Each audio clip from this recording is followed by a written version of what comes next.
Assalamualaikum class. Here we are going to discuss the differential geometry lecture, and in today's lecture we begin a new chapter of differential geometry. The difference between the previous chapter and this chapter is that in previous chapter we already discussed parameterized curve, and we explain the parameterized curve as gamma of S is basically a mapping of from I to R3. Sometimes we use T, sometimes we use S, right? So here gamma is the parameterized curve whose domain is I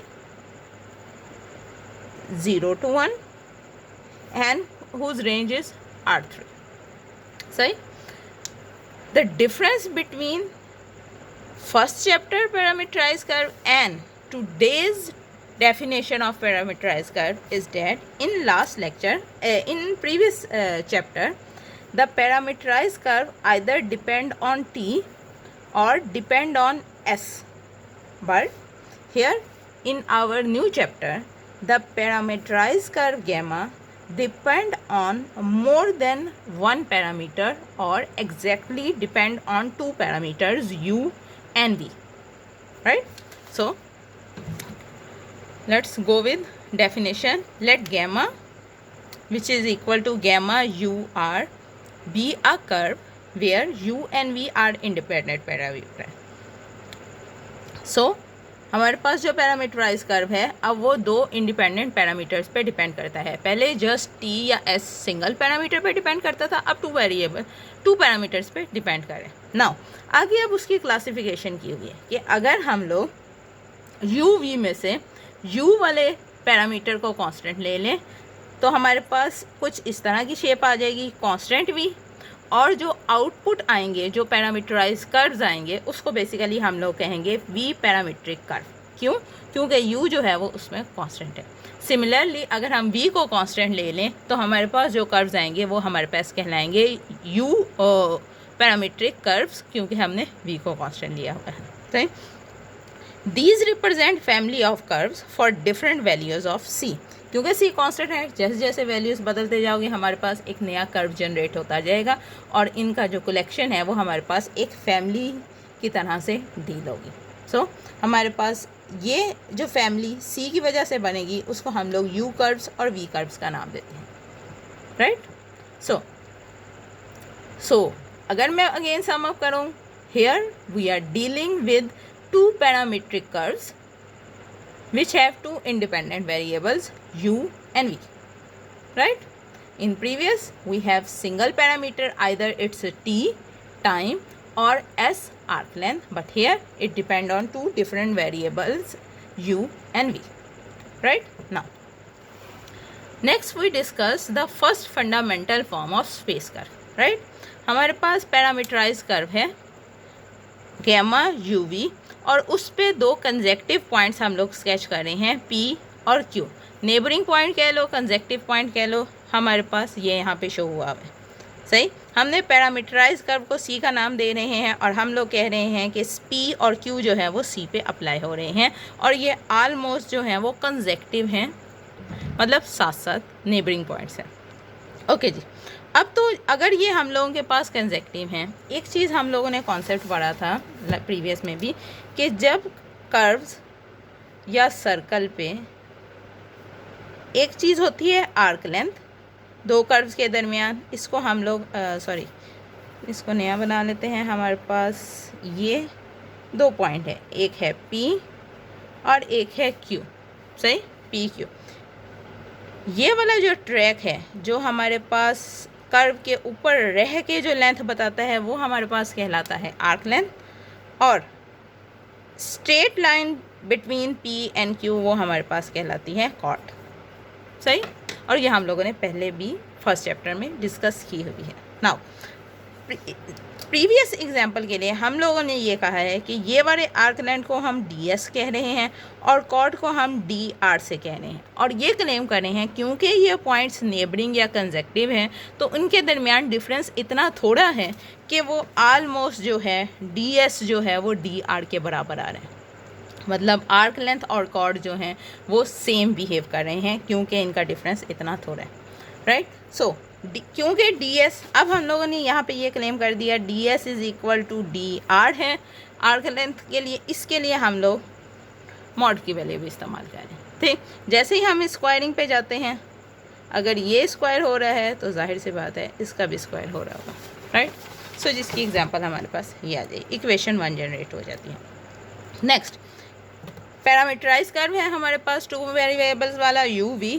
हम लोग differential ले रहे हैं और chain rule लगा रहे हैं, एक का गैमा फंक्शन का u के हिसाब से, एक दफ़ा गैमा फंक्शन का v के हिसाब से डेरिवेटिव। नाउ अब ds जो था वो dr मॉड के स्क्वायर के बराबर था, अलहदा करके लिख सकते हैं। dr मॉड, dr की वैल्यू हमारे पास यहाँ लिखी हुई है, इसमें मॉड में वैल्यू लगा देते हैं, एक दफ़ा फर्स्ट के लिए एक दफ़ा सेकंड के लिए हमारे पास ये वैल्यू आ रही है।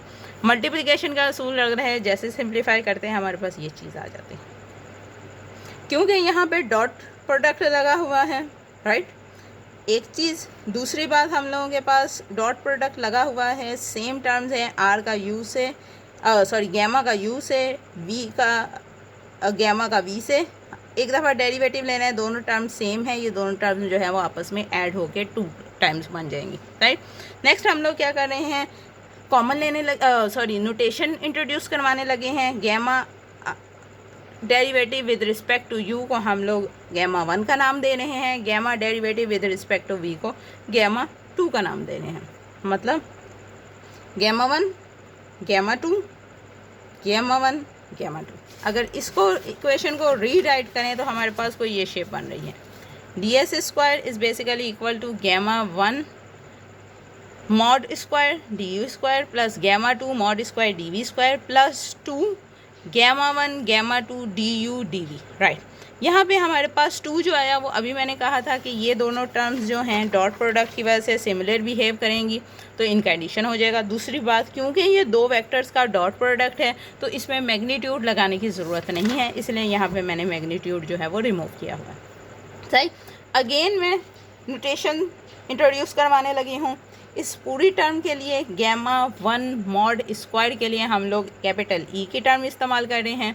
सिमिलरली गैमा 2 मॉड स्क्वायर के लिए G की टर्म इस्तेमाल कर रहे हैं।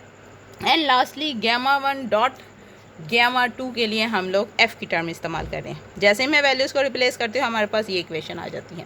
ये इक्वेशन इस तरह से लिखें या F को मिडल वैल्यू बनाकर लिखें, दोनों में कोई फ़र्क नहीं है, जस्ट रीअरेंज कर रहे हैं। ये वाली इक्वेशन हमारे पास कहलाती है first fundamental form of surface S equation, first fundamental form कहलाती है। और इसमें जो हम लोगों ने नोटेशन इस्तेमाल इंट्रोड्यूस कराई थी E, F और G, ये हमारे पास कहलाते हैं फर्स्ट फंडामेंटल मैग्नीट्यूड, सही। सो सिमिलरली अगर सम अप करूँ, मेरे पास पैरामीटराइज कर्व था 2 वेरिएबल्स का, हम लोगों ने पैरामीटराइज कर्व्स के 2 कंसेक्टिव पॉइंट्स लिए और first fundamental form of surface जो है वो जनरेट कर ली, जो कि हमारे पास इस टर्म में या इस टर्म में इंट्रोड्यूस हो सकती है, राइट। इसमें E, F, G जो है हमारे पास गैमा 1 गैमा 2 के बराबर हैं और गैमा 1 गैमा 2 जो है हमारे पास बेसिकली गैमा का derivative with respect to u और गैमा का derivative with respect to v। इसका मतलब अगर कोई क्वेश्चन दिया हो और उसकी हम लोगों ने फर्स्ट फंडामेंटल फॉर्म निकालनी हो तो बेसिकली हम लोगों ने जो भी पैरामीटराइज कर दिया होगा उसके डेरिवेटिव लेने होते हैं विद रिस्पेक्ट टू u के और विद रिस्पेक्ट टू v के, सही। बाद में उसका मैग्नीट्यूड वगैरह लेके जो भी वैल्यूज़ आए, लेकिन गैमा 1 और गैमा 2 यहाँ बेसिकली डेरिवेटिव फर्स्ट डेरिवेटिव को शो कर रहे हैं। Gamma 1 is the first derivative with respect to u, gamma 2 is the first derivative with respect to v। Similarly हमारे पास यहाँ पे एक एग्जांपल है, गैमा फंक्शन हम लोगों को गिवन है जो u और v पे डिपेंड करता है। हम लोगों ने फर्स्ट फंडामेंटल मैग्नीट्यूड मतलब first fundamental magnitude EFG find करने हैं और EFG फाइंड करने के लिए बेसिकली मुझे गैमा का डेरिवेटिव लेना है एक दफ़ा u के हिसाब से, एक दफ़ा v के हिसाब से। सिमिलरली जैसे जैसे मैंने नोटेशन लिखी हैं उनमें वैल्यूज़ पुट करती जाऊंगी तो हमारे पास फर्स्ट फंडामेंटल फॉर्म के मैग्नीट्यूड आ जाएंगे जो कि हैं E, G और F। और अगर मैंने फर्स्ट फंडामेंटल इक्वेशन लिखनी है तो वो हमारे पास ये बन जाती है। इसमें जो du square, du dv, dv square ये एज इट इज़ रहते हैं, जो जस्ट E, F, G थे उनकी वैल्यूज़ रिप्लेस हो जाती हैं। सही, इस वाली इक्वेशन में सारी टर्म्स एज इट इज़ रही हैं, जस्ट E, F, G की जगह पे उनकी वैल्यूज़ आ गई हैं। ये हमारे पास क्वेश्चन बनता है फर्स्ट फंडामेंटल मैग्नीट्यूड का और फर्स्ट फंडामेंटल फॉर्म का, राइट। इस तरह का क्वेश्चंस पेपर में भी एक्सपेक्टेड हैं। एक दफ़ा प्रैक्टिस ज़रूर करना। मैं प्रैक्टिस के लिए क्वेश्चंस भी दे रही हूँ। आप लोगों के LMS के पोर्टल पे कंटेंट जो है वो अपलोड भी कर दूँगी, आप वहाँ से भी चेक कर सकते हैं।